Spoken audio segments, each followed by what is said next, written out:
NASA, ISRO ఈ రెండు అతిపెద్ద గవర్నమెంట్ స్పేస్ ఏజెన్సీస్. అయితే ఇవి రెండు చాలా విభిన్నమైన కారణాలతో స్టార్ట్ అయినాయి. ఈ రెండు స్పేస్ ఏజెన్సీస్ స్టార్ట్ చేసి ఇప్పటికి దాదాపు 50 సంవత్సరాల పైన అయిపోతుంది. కానీ ఈ రెండు స్పేస్ ఏజెన్సీస్ స్టార్ట్ చేయడానికి మూల కారణం రెండో ప్రపంచ యుద్ధం. ఈ రెండు స్పేస్ ఏజెన్సీస్ ఎలా స్టార్ట్ అయినాయో మనకు తెలియాలంటే మనం రెండో ప్రపంచ యుద్ధ సమయానికి వెళ్ళాలి. రెండో ప్రపంచ యుద్ధ సమయంలో allied పవర్స్, యాక్సిస్ పవర్స్ అనేవి ఉండేవి. allied పవర్స్ లోనేమో USA, UK, USSR ఉండేవి. యాక్సిస్ పవర్స్ లోనేమో జర్మనీ, ఇటలీ, జపాన్ ఉండేవి. ఈ వరల్డ్ వార్ 2 జరుగుతున్న సమయంలో జర్మనీ V2 రాకెట్ ని డెవలప్ చేసింది. ఇది ప్రపంచంలోనే ఫస్ట్ లాంగ్ రేంజ్ బెలిస్టిక్ మిసైల్ అన్నమాట. కానీ కొన్ని కారణాల చేత జర్మనీ ఈ రాకెట్ ని యూజ్ చేయలేదు. ఎందుకంటే ఇది ఆ టైంలో ఎక్కువగా డెవలప్మెంట్ ఫేజ్ లోనే ఉంది. ఎప్పుడైతే అమెరికా 2 న్యూక్లియర్ బాంబ్స్ ని తయారు చేసి జపాన్ మీద వేసిందో దాంతో రెండో ప్రపంచ యుద్ధం అనేది ఆగిపోయింది. రెండో ప్రపంచ యుద్ధం ఆగిపోయిన తర్వాత USA, USSR ఇవి రెండు మేజర్ పవర్స్ అయినాయి భూమి మీద.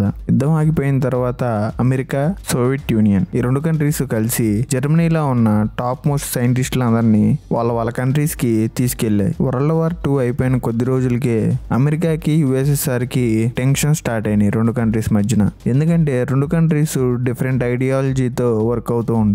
అమెరికా ఏమో క్యాపిటలిజం, సోవియట్ యూనియన్ ఏమో కమ్యూనిజం ఐడియాలజీతో వర్క్ అవుతాయి. 1948 వచ్చేసరికి ఈ రెండు కంట్రీస్ మధ్యన ఈ మనస్పర్ధలు పై స్టేజ్ కి దాటిపోయినాయి. ఆల్మోస్ట్ ఆల్ రెండు కంట్రీస్ యుద్ధం చేసే అంత దగ్గరకు వచ్చినాయి. ఈ రెండు కంట్రీస్ మధ్యన కోల్డ్ వార్ స్టార్ట్ అయింది. న్యూక్లియర్ పవర్ మీద దృష్టి పెట్టినాయి. రెండు దేశాలు ఒకదాన్ని మించి ఒకటి న్యూక్లియర్ బాంబ్స్ ని తయారు చేస్తాం స్టార్ట్ చేసినాయి. అలాగే జర్మనీలో డెవలప్మెంట్ ఆగిపోయిన V2 రాకెట్ ని తిరిగి రెండు కంట్రీస్ డెవలప్మెంట్ స్టార్ట్ చేసినాయి. న్యూక్లియర్ బాంబ్స్ ని ఒక దేశం మీద నుంచి ఇంకో దేశం మీదకి వేయాలి అంటే ఈ బెలిస్టిక్ మిసైల్స్ అనేవి చాలా యూజ్ అవుతాయి. అందుకే రెండు కంట్రీస్ ఆల్రెడీ జర్మనీ నుంచి తీసుకొచ్చిన సైంటిస్టులు ఉన్నారు కాబట్టి ఈ రాకెట్స్ మీద డెవలప్మెంట్ స్టార్ట్ చేసినాయి. ఈ బెలిస్టిక్ మిసైల్స్ ఎలా పనిచేస్తాయి అంటే ఎప్పుడైతే వీటిని లాంచ్ చేస్తారో ఈ భూమి మీద నుంచి అంతరిక్షంలోకి వెళ్తాయి. అక్కడి నుంచి వీటిలో ఉన్న ఈ న్యూక్లియర్ వార్ హెడ్స్ ఏవైతే ఉన్నాయో అవి విడిపోయి ఏదైతే టార్గెట్ వాటికి ప్రోగ్రామ్ చేస్తారో ఆ టార్గెట్ మీద వెళ్ళి పడతాయి. రెండు కంట్రీస్ ఈ టెక్నాలజీ మీద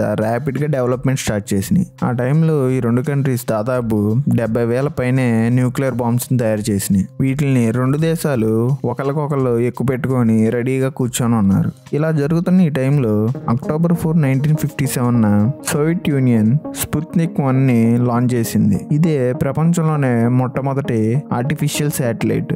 దీన్ని USSR స్పేస్ లోకి లాంచ్ చేసింది. ఎప్పుడైతే సోవియట్ యూనియన్ స్పుత్నిక్ 1 ని స్పేస్ లోకి లాంచ్ చేసిందో అది లాంచ్ చేసిన ఒక సంవత్సరం లోపే 8,000 ఎంప్లాయీస్ తో October 1, 1958 national aeronautics and space administration ని అమెరికా స్థాపించింది. దీన్నే ఇప్పుడు మనం నాసా అని పిలుస్తున్నాం. ఇలా ఈ రెండు కంట్రీస్ మధ్యన స్పేస్ రేస్ అనేది స్టార్ట్ అయింది.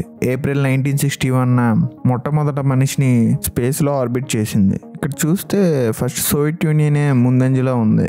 అయితే అమెరికా దగ్గర భారీ మొత్తంగా డబ్బు, రిసోర్సెస్ ఉన్నాయి. వీటిలన్నిటిని నాసా ఒక డెవలప్మెంట్ కి కేటాయించింది. నాసా కూడా తర్వాత ఫస్ట్ శాటిలైట్ ని ఎర్త్ చుట్టూరు ఆర్బిట్ చేసింది. కాకపోతే ఇది నాసా ఫామ్ అవ్వక ముందులే చేసింది 1958 టైంలో. 1961లో నాసా కూడా ఫస్ట్ అమెరికన్ ని స్పేస్ లో ఆర్బిట్ చేసింది. దాని తర్వాత నాసాకి ఒక మెయిన్ ఛాలెంజ్ ఎప్పుడు స్టార్ట్ అయిందంటే May 25, 1961 అమెరికన్ ప్రెసిడెంట్ అయిన జాన్ ఎఫ్ కెనడీ వచ్చే 10 సంవత్సరాల్లో మూన్ మీద ల్యాండ్ అయ్యి సేఫ్ గా మళ్ళా రిటర్న్ వస్తామని అనౌన్స్ చేశాడు. ఇదే ఈ స్పేస్ రేస్ లో అల్టిమేట్ గోల్ అని అనౌన్స్ చేశాడు. రెండు కంట్రీస్ మూన్ మీద మిషన్స్ ని స్టార్ట్ చేసినాయి. అమెరికా ఏమో వీటికి అపోలో అనే పేరు పెట్టింది. సోవియట్ యూనియన్ వచ్చేసరికి సోయుజ్ అని పేరు పెట్టింది. 7 సంవత్సరాలు ఈ రెండు దేశాలు చాలా మూన్ మిషన్స్ ని చేసినాయి. అయితే చివరికి వచ్చేసరికి నాసా జూలై 20, 1969 అపోలో 11 మిషన్ ని సక్సెస్ చేసింది. నీల్ ఆర్మ్స్ట్రాంగ్ ని, బజ్ ఆల్డ్రిన్ ని మూన్ మీద ల్యాండ్ చేసి మళ్ళీ సేఫ్ గా వాళ్ళని భూమి మీదకి రిటర్న్ తీసుకొచ్చింది. దాంతో నాసా అమెరికన్ ప్రెసిడెంట్ ఇచ్చిన మాటని నిలబెట్టింది. ఇక్కడతో ఈ స్పేస్ రేస్ అనేది ఎండ్ అయిపోయింది రెండు దేశాల మధ్యన.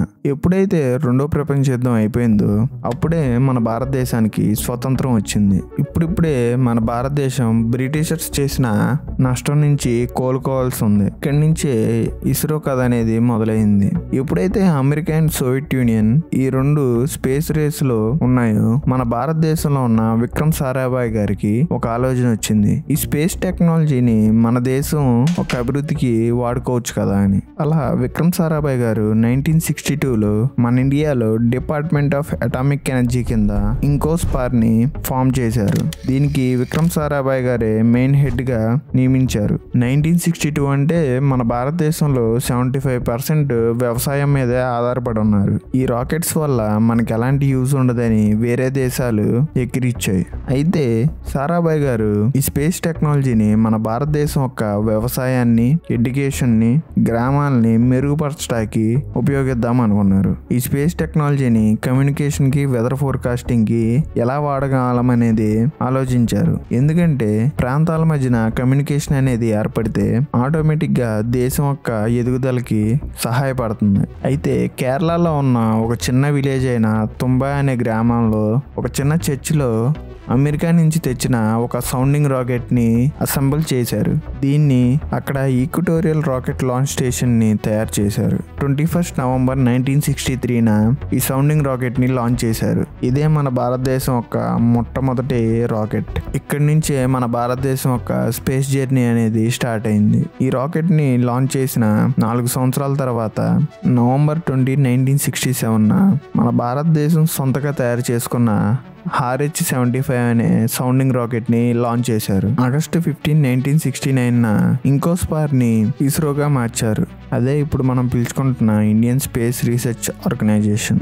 ఇస్రో యొక్క ప్రధాన లక్ష్యం మన ఇండియాలో తయారు చేసిన సొంత శాటిలైట్ ని లాంచ్ చేయటం, వాటిని యూజ్ చేసుకొని మన భారతదేశం వ్యవసాయానికి, ఎడ్యుకేషన్ కి, కమ్యూనికేషన్ కి ఈ శాటిలైట్స్ ని వాడుకోవటం. అయితే మన ఇండియన్ స్పేస్ జర్నీలో అసలైన డెవలప్మెంట్ అయితే 1975 నుంచి స్టార్ట్ అయింది. ఎప్పుడైతే మనం ఫస్ట్ శాటిలైట్ అయిన ఆర్యభట్ ని స్పేస్ లోకి లాంచ్ చేసాము. దీని తర్వాత అమెరికన్ శాటిలైట్ అయిన ATS-6 ని యూజ్ చేసుకొని ఇస్రో సైట్ ని లాంచ్ చేసింది. ఈ శాటిలైట్ ని యూజ్ చేసుకొని 2400 గ్రామాలకి టెలివిజన్ ని బ్రాడ్కాస్ట్ చేసింది. దీంట్లో ఎడ్యుకేషన్ గురించి, ఏ టైంలో ఏ పంటలు పండిస్తే మంచిది అను వెదర్ రిపోర్ట్స్ ని చెప్పేవాళ్ళు. వీటితో పాటు హెల్త్ కి సంబంధించిన ప్రోగ్రామ్స్ ని కూడా ఈ ఛానల్లో టెలికాస్ట్ చేసేవారు. దీని తర్వాత 1981లో యాపిల్ ని లాంచ్ చేశారు. అరియన్ ప్యాసింజర్ పేలోడ్ ఎక్స్పెరిమెంట్. మనం చాలా సార్లు ఎడ్ల బండిలో మన ఇస్రో సైంటిస్టులు ఒక శాటిలైట్ ని తీసుకెళ్తాం చూసుంటాం కదా,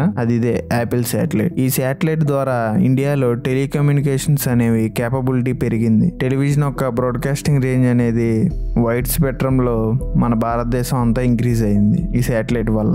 దీంతో మన భారతదేశం మొత్తానికి టెలివిజన్ బ్రాడ్కాస్టింగ్ అనేది పాసిబుల్ అయింది. అయితే 1984లో మన ఇండియన్ ఎయిర్ ఫోర్స్ పైలట్ అయిన రాకేష్ శర్మ గారు భారతదేశంలోనే మొట్టమొదటిగా స్పేస్ లోకి వెళ్ళిన వ్యక్తి.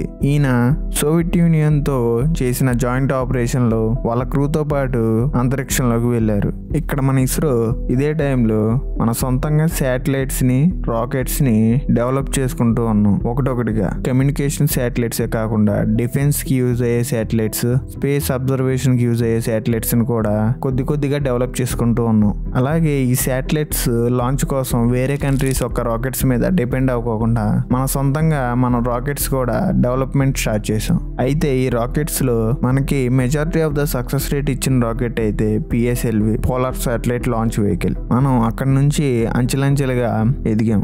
ఇస్రోను నాసా రెండు స్టార్టింగ్ స్టేజ్ లో ఉన్న స్టోరీస్ విన్నారు కదా. మీకు ఈ రెండిట్లో ఏది గొప్ప అనిపించింది కింద కామెంట్ చేయండి. ఈ రెండు స్పేస్ ఏజెన్సీస్ గవర్నమెంట్ అయినప్పటికీ రెండు విభిన్నమైన లక్ష్యాలతో స్టార్ట్ అయినాయి. ఒకటేమో ఆ కంట్రీకి ఉన్న పవర్ ని, టెక్నాలజీని ప్రపంచానికి చాటి చెప్పటాకైతే, రెండోది ఆ దేశాన్ని ఈ టెక్నాలజీ యూజ్ చేసుకొని ఎలా అభివృద్ధిలోకి తేగలమనే ట్రై చేసింది. కాకపోతే ఈ రెండు స్టోరీస్ లో అమెరికా ఫుల్లీ డెవలప్డ్ కంట్రీ కాబట్టి దాని ఒక పవర్ ని ప్రపంచానికి చాటి చెప్పాలనుకుంది. భారతదేశం ఏమో అప్పుడే బ్రిటిష్ వాళ్ళ నుంచి ఇండిపెండెన్స్ వచ్చింది. చిన్నగా అప్పుడే ఎదుగుతున్న దేశం. ఒకేసారి అంత డబ్బుని ఈ స్పేస్ టెక్నాలజీలో ఇన్వెస్ట్ చేయలేదు. అందుకనే నాసాతో కంపేర్ చేసుకుంటే ఇస్రో యొక్క డెవలప్మెంట్ అనేది చాలా స్లోగా ఉంటుంది. దీనికి ఇచ్చే బడ్జెట్ కూడా ఇస్రోకి చాలా తక్కువ. స్టార్టింగ్ స్టేజ్ నుంచే తక్కువ బడ్జెట్ లో ఎక్కువ మొత్తాన్ని ఎలా చేయాలనేది ఉపయోగించుకుంది కాబట్టి ఇస్రో ఇప్పుడు కూడా సేమ్ అదే టెక్నిక్స్ ని యూజ్ చేసి తక్కువ బడ్జెట్ లోనే ఎక్కువ మిషన్స్ ని చేస్తుంది.